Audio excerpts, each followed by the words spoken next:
Bienvenue sur votre plateforme numérique Cogitar. Je suis Herman Essokanepe, scripto-communicologue et cinématologue. Je vous donnerai 6 astuces parmi tant d'autres pour dominer sa peur et mieux gérer sa prise de parole en public. Première astuce, se cultiver et s'instruire en apprenant de nouvelles choses. Cela se fait à travers des lectures et l'écoute des contenus audiovisuels afin d'obtenir suffisamment de connaissances et de vous constituer un bagage intellectuel. Ce que vous permettra d'aller puiser dans cette réserve de connaissances accumulées et stockées pour étoffer votre langage. Deuxième astuce, organiser ses idées et les rédiger par la suite. Savoir structurer son intervention réduit le risque de s'embrouiller ou de se perdre dans ses pensées pendant son intervention.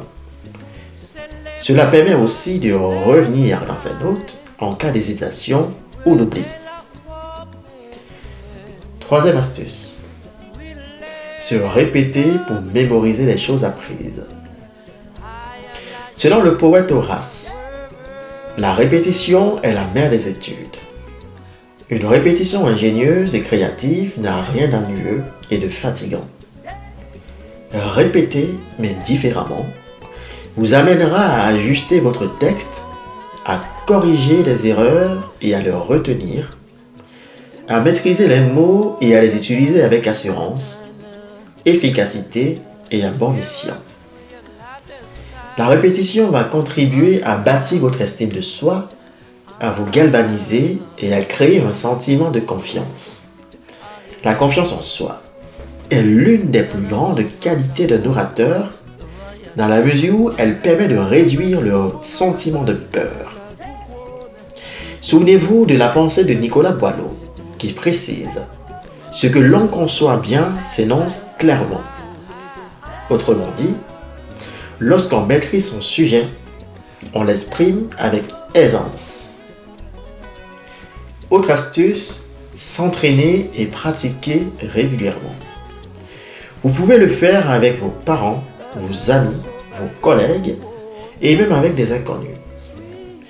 Lorsque l'occasion se présente, n'hésitez pas à prendre la parole pour vous améliorer.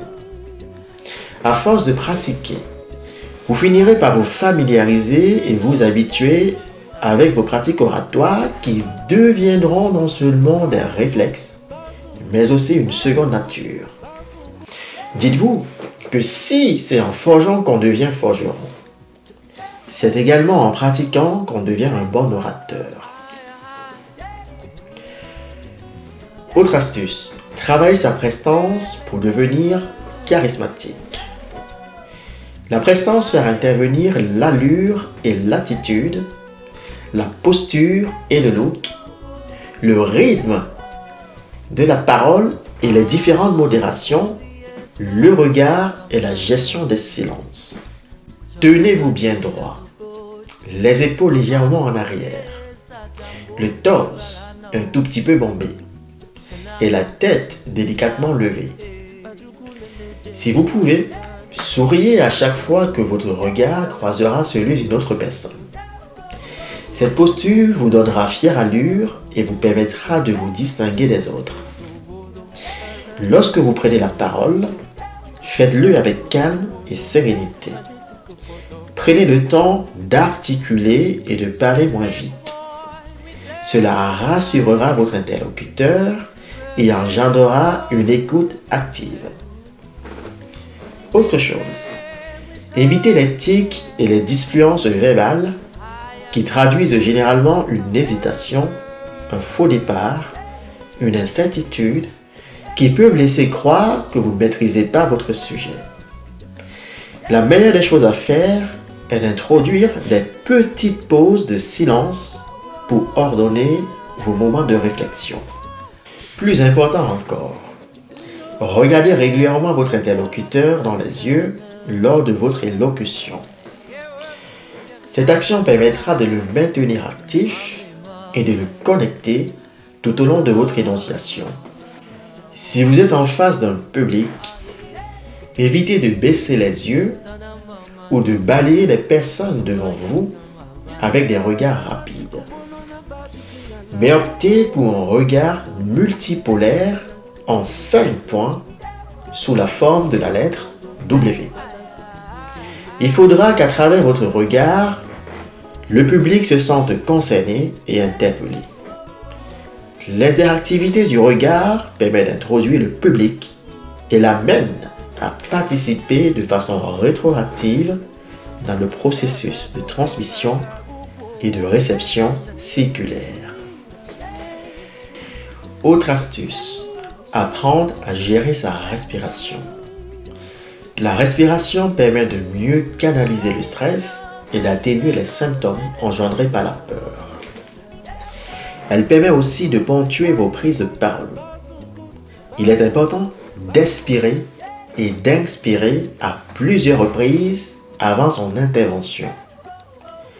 Prendre une bouffée d'oxygène en se remplissant la cage thoracique d'air et expirer lentement par la suite permettra de baisser la tension artérielle et de produire une sensation de légèreté, de soulagement et de bien-être. Si le contenu de la vidéo vous a plu, n'hésitez pas à le partager, à vous abonner et à liker.